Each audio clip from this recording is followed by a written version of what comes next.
When my daughter called me a liar, I didn't say a word. I just looked at her, standing there in the doorway with tears in her eyes, and I felt my heart break in silence. She said, "All my life, you told me my parents were gone. You told me I was an orphan. But you're my mother, aren't you?" I wanted to hold her, but she stepped back. And in that small step, I felt the distance of 20 years. That was the day everything I had protected, everything I had carried alone, came to light.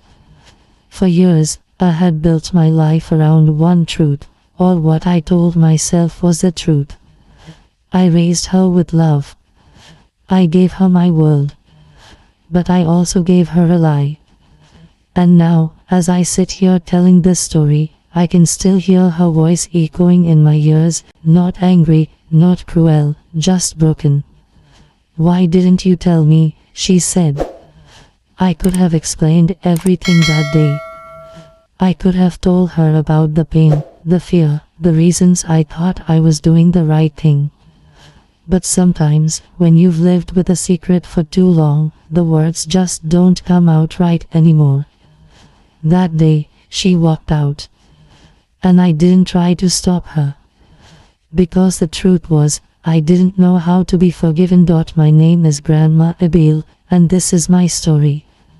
Thank you for being here, for taking the time to listen.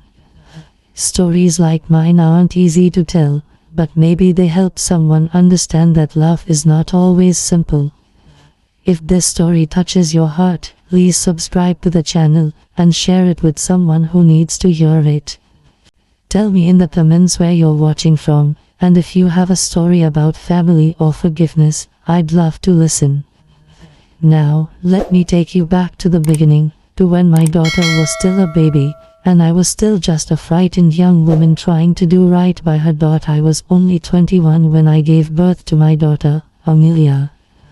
Her father, James, and I had been sweethearts since high school. We were young, foolish, and we believed love could conquer anything. But life doesn't always wait for you to grow up. When I found out I was pregnant, James promised me the world. He said, "We'll make it work. I'll find a better job. You'll see." I believed him. But not long after Amelia was born, tragedy struck. James was in a car accident on his way home from work one night.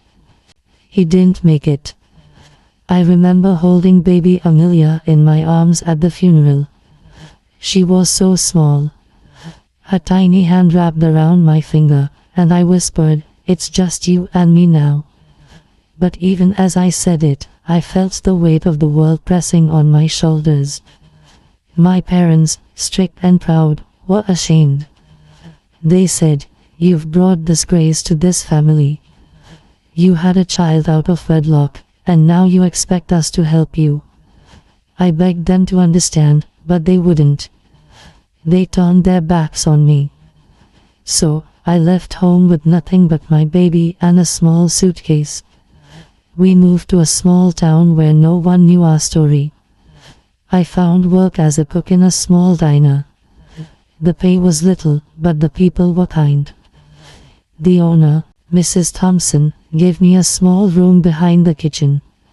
She said, "You can stay here till you get on your feet." That's where Amelia grew up. Those early years were hard, but they were full of love. I'd wake up before dawn, carry her on my back while I cooked breakfast for the early customers, and sing to her softly when she cried. People in the town soon came to know us as Abil and her little girl. They thought Amelia was an orphan I had taken in. At first, I tried to correct them, to tell the truth. But then one day, someone said, "You're such a kind woman, taking in a child like that. God will bless you."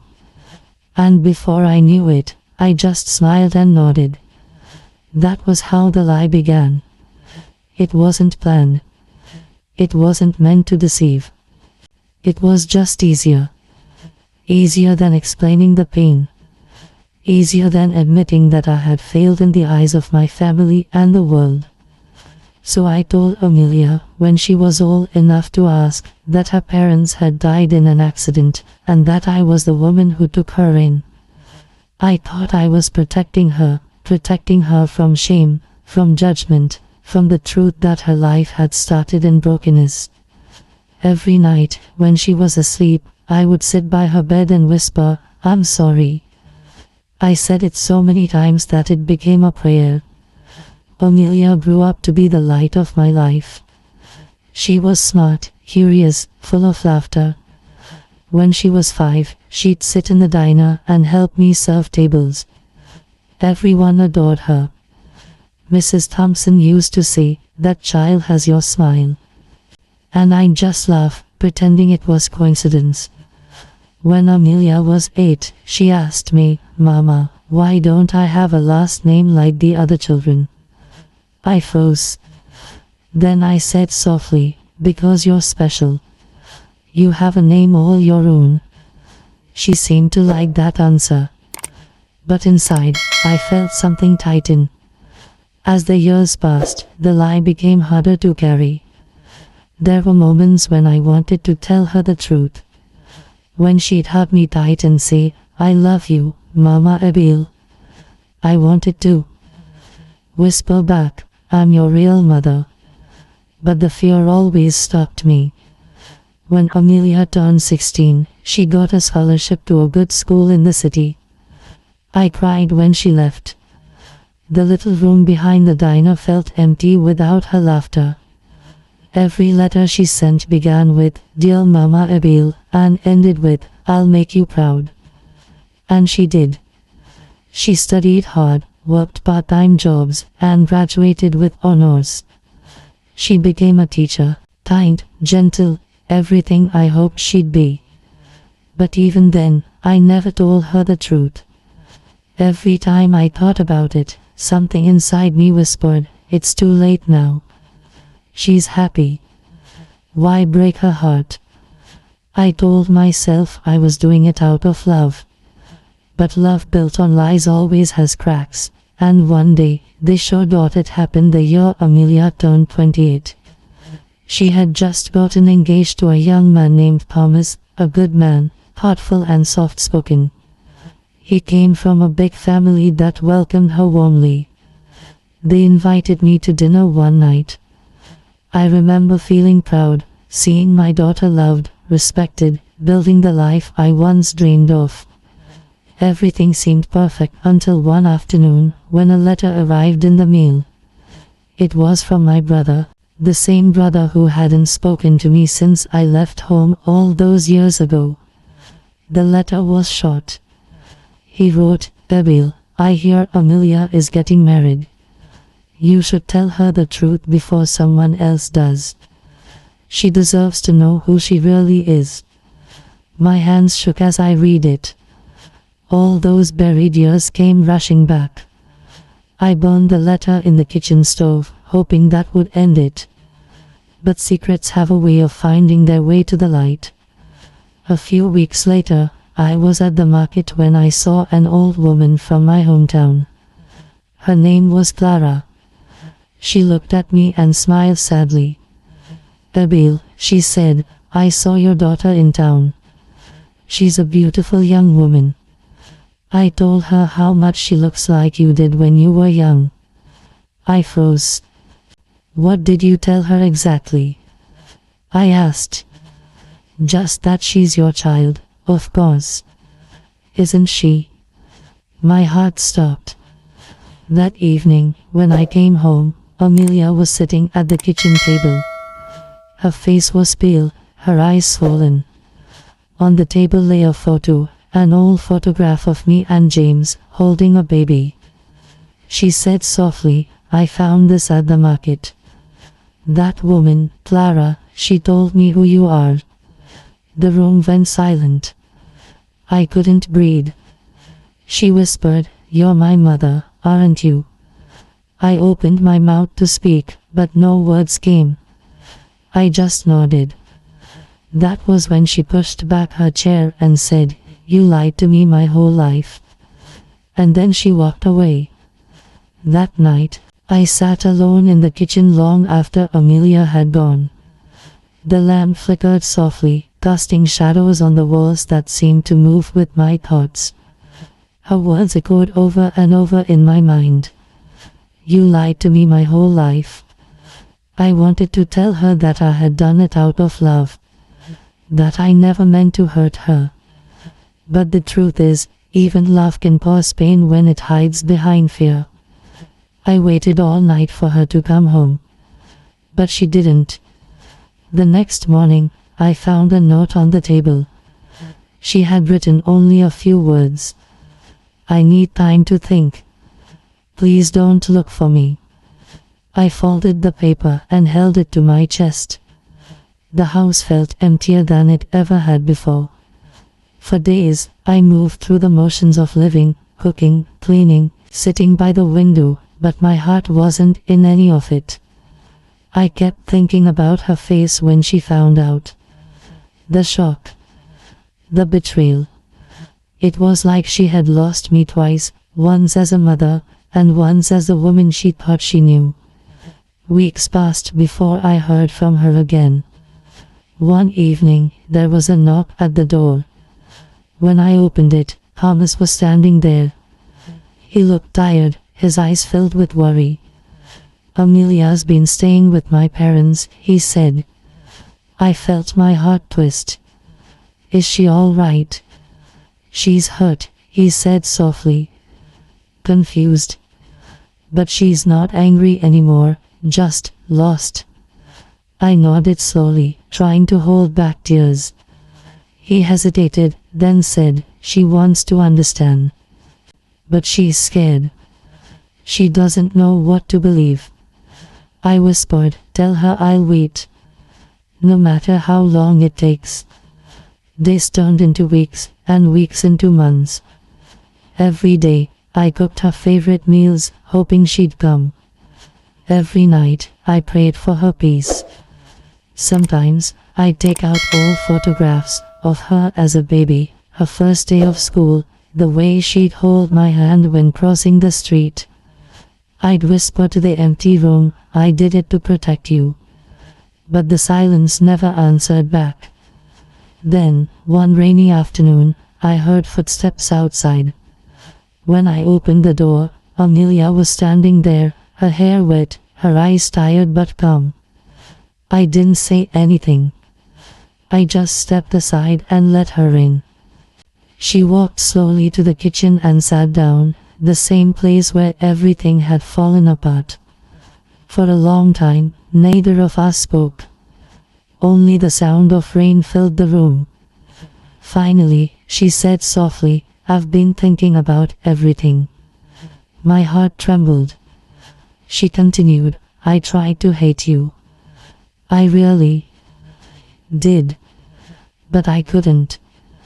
Because no matter how angry I was, I kept remembering all the nights you stayed up when I was sick, all the birthdays you made special, all the times you put me first." Her voice broke. "You gave me love, but you took away my truth." I nodded slowly, tears running down my face. "You're right," I whispered. "And I'll never forgive myself for that." She looked at me, her eyes full of pain. "Why didn't you tell me? Didn't you trust me?" I took a deep breath. "It wasn't about trust," I said softly. "It was fear. I was so young when I had you. I was ashamed. My parents turned me away. I thought if people knew the truth, you'd suffer for my mistakes." I reached across the table, but she didn't move. "I wanted you to have a clean story," I said. "Something pure, something free from my past." Her lips trembled. "But I didn't need perfection. I just needed honesty." I nodded again. "I know that now." We sat there in silence, two women, mother and daughter, both hurting, both trying to find their way back to each other. After a while, she whispered, "I don't know if I can forgive you yet." And I said, "You don't have to. Just let me love you anyway." That night, she stayed. Not as the child I had raised, but as the woman she had become, strong, wounded, but still my daughter. We didn't talk much. She helped me wash the dishes, then made tea. As we sat by the window, watching the rain, she asked quietly, "Did you ever think of telling me the truth?" "Every day," I said. "But I was afraid you'd look at me differently." She sighed. "I guess we both lost something because of that fear." I nodded. "Yes. But maybe we can still find what we lost." She didn't answer. But when I looked at her, I saw her hand resting gently on mine. And that was enough for now. The days after that was slow, tender, and fragile, like walking on cracked glass. We talked a little each morning, then sat in silence for long stretches of the day. She asked questions about her father, about my life before her, about why I never went home again. I answered honestly this time. I told her how I had fallen in love with her father, how happy we had been, how everything changed the night he died. I told her how my parents disowned me, how I left with nothing but her, how hard it was to start over. Sometimes she'd cry quietly. Sometimes she'd just nod. One morning, she asked, "Do you ever regret having me?" I reached out and held her face in my hands. "Never," I said. "You were my reason to live. You still are." She broke down then, and I held her close, feeling her tears on my shoulder. It was the first time she had hugged me since learning the truth. Slowly, the distance between us began to heal. She started visiting more often, sometimes staying for the weekend. We cooked together, just like we used to when she was a little girl. Sometimes she'd bring Thomas. He was patient, respectful, never pushing either of us to talk more than we could. One evening, as we sat around the dinner table, Amelia looked at me and said softly, "You know, I used to tell people I didn't have a family.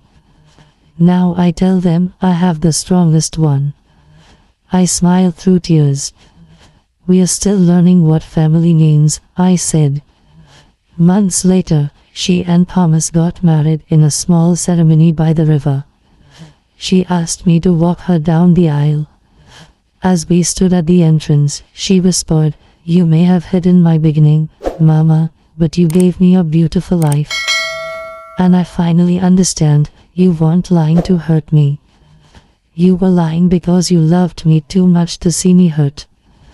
I couldn't speak. I just nodded and kissed her forehead.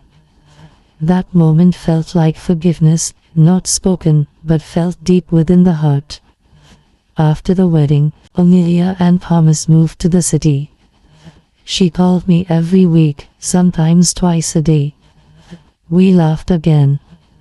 We shared recipes, memories, dreams.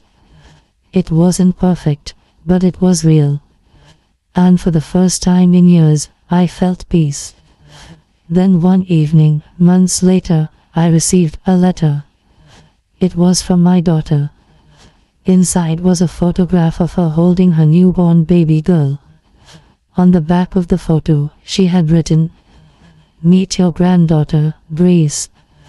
I named her after the second chance you gave me." I pressed the photo to my heart and cried. Not from sadness, but from the pure, quiet joy of knowing love had found its way home again. It's been many years since then. Amelia and Thomas visit often, bringing little Grace with them. When Grace runs through the house, her laughter fills every corner. Sometimes she calls me Grandma Bailey, the way her small tongue twists my name. And every time she does, my heart swells with gratitude. Sometimes, when Amelia and I sit on the porch together, she holds my hand and says, "I used to think love meant never hiding anything. But now I see, sometimes love means making mistakes and still choosing to come back." I smile at her and say, and forgiveness means letting those mistakes turn into lessons. She nods and leans her head on my shoulder. We don't talk much after that. We just watch the sunset, feeling the peace that comes when hearts finally understand each other. I've learned something through all of this. Love is not always perfect. It doesn't always tell the truth right away. It stumbles, it hides, it fears. But if it's real, if it's truly love, it finds its way back home. When my daughter learned I was her mother, she walked away from me. But she also walked back, and in that return, I found forgiveness. Now, every time I see her smile, I know that the truth, no matter how painful, can still lead to healing. Thank you, my dear friends, for listening to my story. This was the story of a mother's mistake, a daughter's pain, and the healing that only love can bring. If this story touched your heart, please subscribe to the channel and share it with someone who needs a reminder that it's never too late to make things right. Tell me in the comments where you are watching from, and if you have your own story of forgiveness or family, I'd love to hear it. Until next time, this is Grandma Abil, wishing you peace, love, and courage to forgive, to speak truth, and to hold on to love even when it falters.